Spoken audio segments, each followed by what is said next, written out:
so much motherfucking design on right now. Break it down, bring it back, make it clap. I got 3 old thoughts, new guap, where that thing. Bitches on my line, and you know. Semuanya, apa kabarnya hari ini anak-anak? Luar biasa. Oke, baik. Sebelum kita masuk ke proses pembelajaran kita pada pagi hari ini, sebelumnya kita berdoa dulu. Oke, baik. Coba aja yang mimpin ya. Berdoa menurut kepercayaannya kita masing-masing. Berdoa aja kita.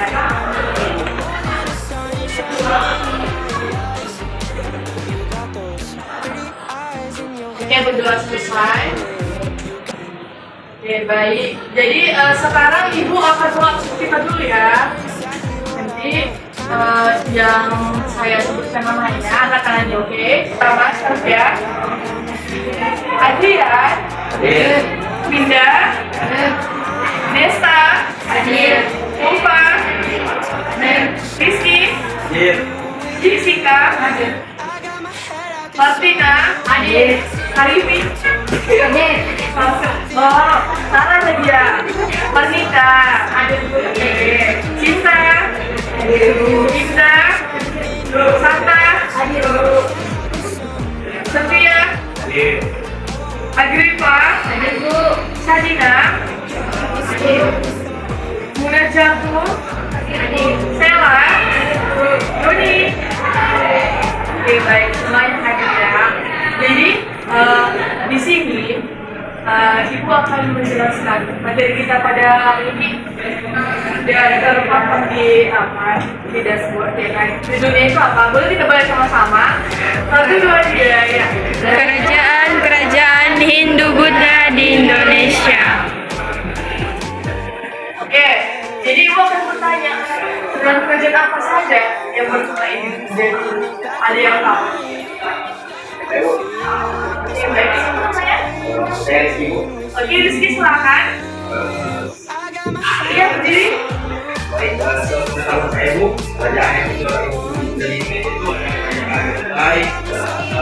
Kerajaan Sriwijaya, Mataram Gunung, Adipati. Mungkin itu saja. Oke, baik, silakan. Siapa namanya? Tadi yang sini semua itu aja masih ada lagi. Kerajaan sendiri, kerajaan Singosari, kerajaan Mataram sendiri. Oke, bagus. Kedua jawabannya itu benar ya. Oke, next. Kalian tahu nggak awal dari kedatangan agama Hindu Buddha itu seperti apa? Dan siapa yang bawa itu?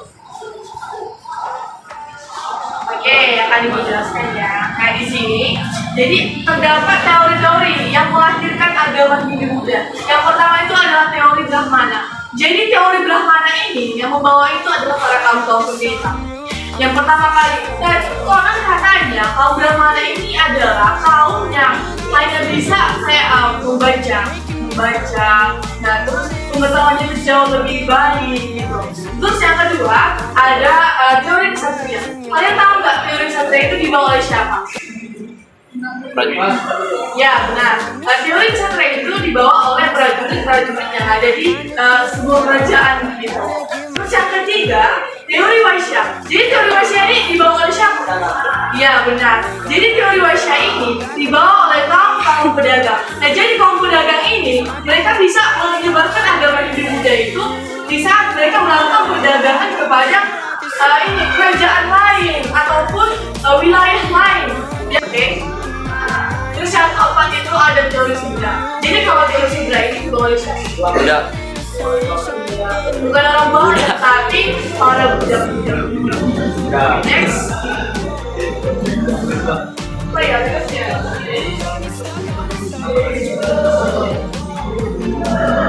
Nah ini adalah sebuah barcode. Oke, anak-anak bisa nggak di-scan ini?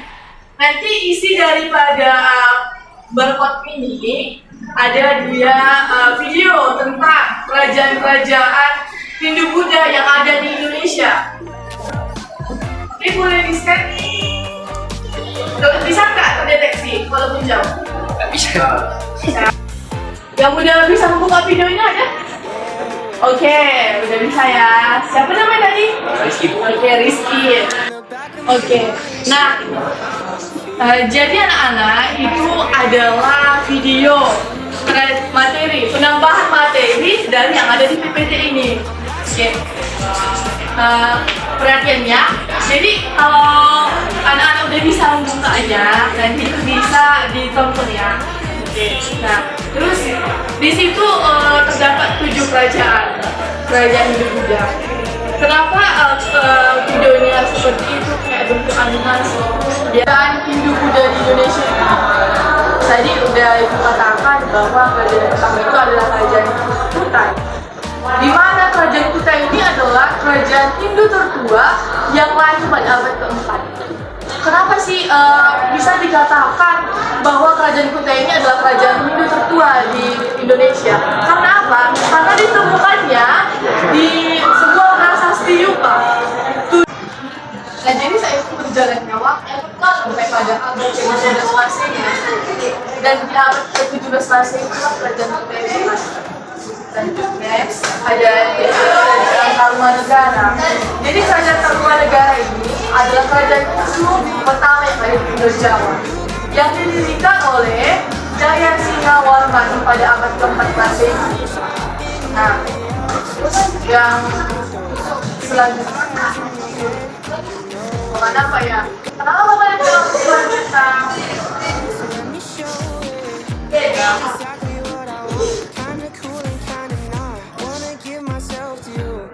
Kerajaan Sriwijaya? Saya nggak ingat sesuatunya. Kerajaan Mataram, Kerajaan Sriwijaya itu videokan tersebut. Jadi yang pertama itu adalah Kerajaan Sriwijaya, di mana Kerajaan Sriwijaya ini adalah kerajaan Hindu-Buddha yang didirikan oleh Ken Arok pada abad ke-13 di wilayah Jawa Timur. Jadi kerajaan ini dikenal dari prasasti Marathon, Nagara Kertagama, dan naskah-naskah dari Tiongkok dan Mongol. Oke deh, dan terakhir itu adalah kerajaan Majapahit. Di mana kerajaan Majapahit ini adalah kerajaan Hindu-Buddha terbesar dan aktif di Indonesia, didirikan oleh Raden Wijaya pada tahun 1293. Nah, jadi ibu mau bertanya sama kalian, dari ketujuh kerajaan ini, kerajaan manakah yang paling terkuat dan yang paling maju di masa kepemimpinan? Ada yang tahu nggak?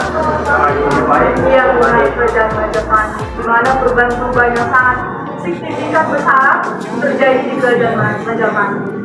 Oke, selanjutnya ini ya.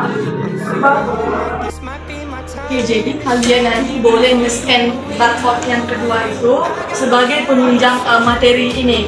Oke anak-anak. Oke, next selanjutnya. Nah, di sini ada sebuah pertanyaan.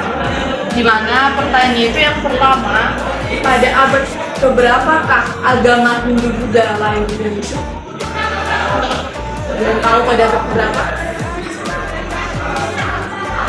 Pada abad keempat.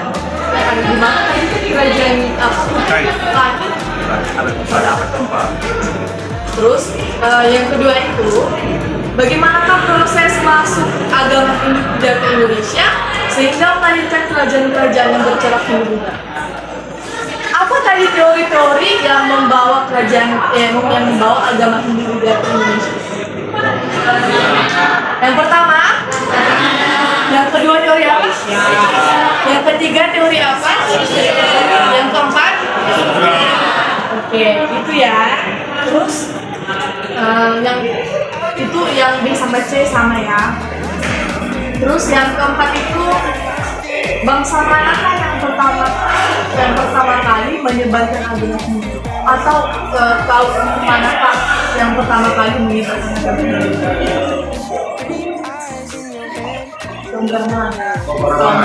Para pendeta. Oke. Untuk kuis yang pertama itu, teori apakah yang menyatakan bahwa kedatangan agama Hindu-Buddha di Indonesia dibawa oleh kaum para pendeta? Teori Brahmana. Oke, benar ya jawabannya. Oke, next yang kedua. Kerajaan Kutai adalah kerajaan Hindu tertua di Indonesia yang didirikan oleh Hinduga pada abad keberapa? Terus pada abad keempat. Jadi jawabannya adalah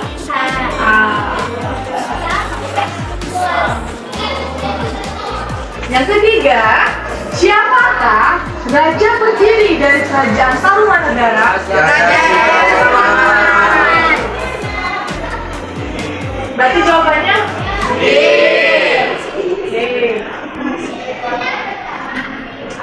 Selanjutnya, kerajaan Sriwijaya adalah kerajaan maritim dan menjadi pusat penyebaran agama Hindu terbesar di Asia. Yang didirikan oleh Dapunta Hayat Sri Jayanasa pada abad ke-8. Aku mau minum share sama Gali. Terus selanjutnya, apakah yang menyatakan kerajaan Kalingga runtuh pada abad ke-7 Masehi? Apa? Siapa yang menjawab A? Yang menjawab B siapa? Ya, 1, 2, 3, 6, 10 ya. Yang menjawab C? D? Aku aja. F? Jadi yang lainnya apa? Golput? Aku dulu. Jadi jawabannya adalah D. Udah ya? Di sini yang udah logik tadi ada si Winda, Desta, Jessica, Marnita, Arifin, Rizky, Diraningsi, Sinta, Indah, Elsa, Manora, Irfan. Jadi yang lainnya nggak bisa dibuka. Lainnya ya. Jadi skor tertinggi diraih oleh si Manita Swata. Manita mana? Manita yang mana?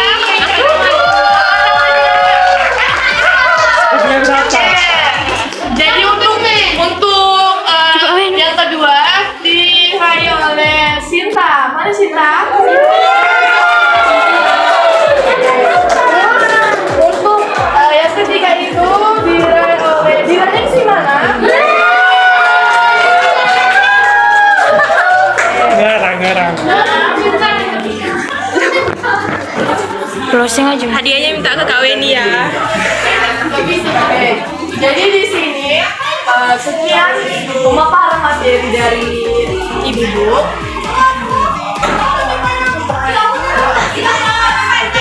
Jadi karena pembelajaran kita sudah selesai, tadi kan kita membukanya dengan doa dan sekarang kita akan menutup dengan doa juga.